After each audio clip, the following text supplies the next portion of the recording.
ఇదే కాదు, outer ring road నుంచి రీజనల్ రింగ్ రోడ్డు వరకు ఇవాళ రేడియల్ రోడ్లు వెయ్యాలని, రేడియల్ రోడ్ల ద్వారా 60% తెలంగాణ అభివృద్ధి పదం వైపు నడిపించి విద్య ఉద్యోగ ఉపాధి అవకాశాలకు ప్రపంచం నలుమూలల నుంచి వచ్చే వాళ్లకు నివాస గృహాలతో పాటు కార్పొరేట్ కంపెనీలను ఏర్పాటు చేయడానికి ఈరోజు మనమంతా ఆర్గానిక్ ఫుడ్ని పేదలకు అందరికీ ధనవంతులకు అందరికీ అందుబాటులో తీసుకురావడానికి అధునాతనమైన వ్యవసాయ విధానాలను మనం ఇవాళ తీసుకురావాలి అనుకుంటున్నాం.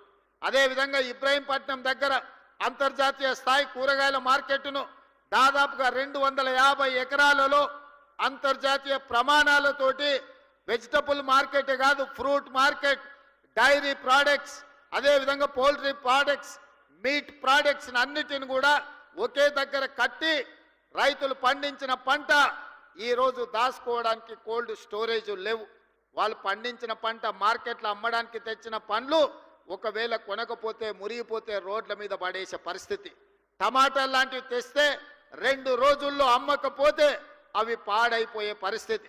అందుకే ఈరోజు ఇబ్రహీంపట్నంలో మనము అంతర్జాతీయ ఫ్రూట్ మార్కెట్ను పెట్టడమే కాకుండా ఈరోజు కోల్డ్ స్టోరేజ్లు పెట్టడం ద్వారా రైతులు పండించిన పంటకు రక్షణ కల్పించాలని ఈరోజు మన ప్రభుత్వం ప్రణాళికలు చేస్తుంది. ఔటర్ రింగ్ రోడ్డుకు అనుబంధంగా ఈరోజు ప్రభుత్వం చేపడుతున్న కార్యక్రమాలు అత్యంత గొప్పది, పెద్దది.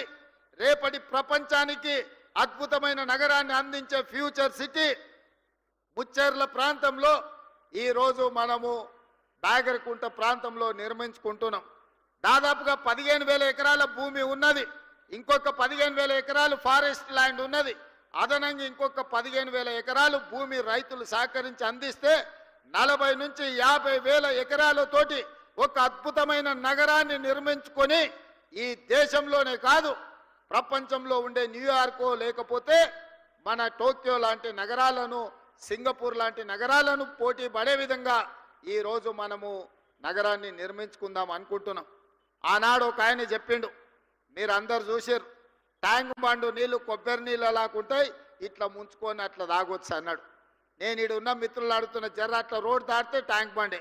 తాగుడు సంగతి దేవుడు ఎరుగు, వాసన చూసే పరిస్థితి ఉందా? 10 ఏళ్ళ ఆయన పరిపాలనలో మురికి కూపంగా ట్యాంక్ బండును మార్చిన చరిత్ర ఆనాటి ముఖ్యమంత్రిది. ఇట్లాంటి అబద్ధాలతో కాలం గడిపిండు.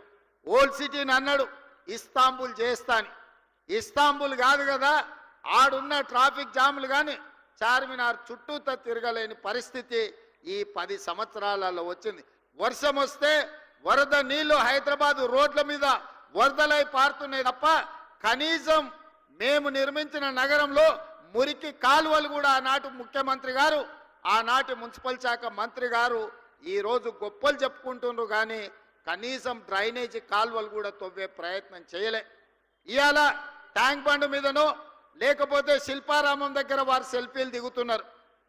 వారు సెల్ఫీలు దిగి సెల్ఫ్ డబ్బా కొట్టుకునే శిల్పారామం కూడా ఆనాడు కాంగ్రెస్ పార్టీని అభివృద్ధి చేసింది, వారు మర్చిపోయినట్టున్నారు.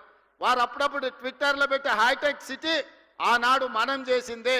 ఈ ట్యాంక్ బండ్ ఏదో ఆయననే నిర్మించినట్టు, వాళ్ళ తాతగారు బుద్ధుడి విగ్రహం పెట్టినట్టు ఇవాళ ఆ ఫోటోలను చూపించి మేము నిర్మించినామని అబద్ధాలు చెప్పుకునే పరిస్థితి. ఏది ఏమైనా ఆనాడు 10 సంవత్సరాలు 20 లక్షల కోట్ల రూపాయలు ఖర్చు పెట్టినా ఈ నగరానికి కావాల్సిన శాశ్వతమైన అభివృద్ధిని గత 10 సంవత్సరాలు పరిపాలనలో ఉన్నవాళ్ళు చెయ్యలేదు. మరి ఈరోజు నేను మిమ్మల్ని అడుగుతున్న మిత్రులారా, టీవీలలో మనం చూస్తున్నాం, ఢిల్లీలో కాలుష్యం పెరిగిపోయింది, మనుషులు బతకలేని పరిస్థితి, ప్రజల్ని ఇళ్లలో నుంచి బయటికి రావద్దంటారు. ఢిల్లీలో పాఠశాలలకు సెలవులు ఇచ్చిండ్రు. అక్కడ ఉన్నోళ్ళు ఆరోగ్యం కాపాడుకోవాలంటే ఇతర నగరాలకి వలస బొమ్మని అక్కడ ఉన్న వాళ్ళు చెప్తున్నారు. స్పష్టంగా ఢిల్లీ నగరం ఈనాడు నివసించడానికి ఉపయోగపడే నగరంగా లేదు. ఢిల్లీ నగర వాసులు ఇతర ప్రాంతాలకు వలస బొమ్మంటున్నారు. ముంబై నగరాన్ని తీసుకుంటే వర్షం వచ్చిందంటే పీకల దాకా నీళ్ళు వచ్చి ముంబై నగరం అతలా కుతలమైపోతుంది. ముంబై నగరము నివసించలేని పరిస్థితికి వచ్చింది. మొన్న చెన్నై మీరు చూసిండ్రు, డిసెంబర్లో వర్షాలు వచ్చి చెన్నై మొత్తం మునిగిపోయింది. చెన్నై పరిస్థితి చెప్పే పరిస్థితి లేదు. బెంగళూరులో పోతే పొద్దున ఎయిర్పోర్ట్ విమానం ఎక్కాలంటే సాయంత్రం వరకు బెంగళూరు ట్రాఫిక్లోనే ఇరుక్కుపోయే పరిస్థితి ఉంది. ఈరోజు బెంగళూరు ట్రాఫిక్ గంటల కొద్దీ రోడ్ల మీదనే, ఇంట్లో తక్కువ రోడ్ల మీద ఎక్కువ ఉండే పరిస్థితి బెంగళూరు నగరానికి వచ్చింది. కలకత్తా గురించి నేను చెప్పాల్సిన పని లేదు, మీకు అందరికీ తెలుసు. కలకత్తాలో ఉన్నంత మురికి, కలకత్తాలో ఉన్నన్ని సమస్యలు ఈ భూమి మీద ఎక్కడా లేవు. అందుకే ఈరోజు హైదరాబాద్ నగరవాసులను, తెలంగాణ ప్రజలు నేను అడగదలుచుకున్నా. ఢిల్లీ, ముంబై, కలకత్తా, బెంగళూరు, చెన్నై అన్ని నగరాలు ఈరోజు కాలుష్యం మొత్తం ఆక్రమించుకున్నది. వాయు కాలుష్యం, నీరు కాలుష్యం, భూమి కాలుష్యం, అక్కడ నివసించలేని పరిస్థితి, అక్కడ ట్రాఫిక్ సమస్యను పరిష్కరించలేని పరిస్థితికి ఆ నగరాలు చేరుకున్నాయి. మరి మనం ఇంకొక 10 సంవత్సరాలు ఏమనుకుంటా ఊరుకుంటే హైదరాబాదు నగరం వాటన్నిటికంటే దరిద్రంగా తయారయ్యే పరిస్థితి ఉన్నది మిత్రులారా. అందుకే ఈరోజు ఆ నగరాల నుంచి అనుభవాలు నేర్చుకోవాలి. ఢిల్లీ లాంటి అత్యధిక కాలుష్య నగరంగా ఈరోజు ఢిల్లీ వచ్చిందంటే గత పాలకుల నిర్లక్ష్యం వల్ల ఈరోజు ఢిల్లీ నగరం ఆ విధంగా తయారైంది.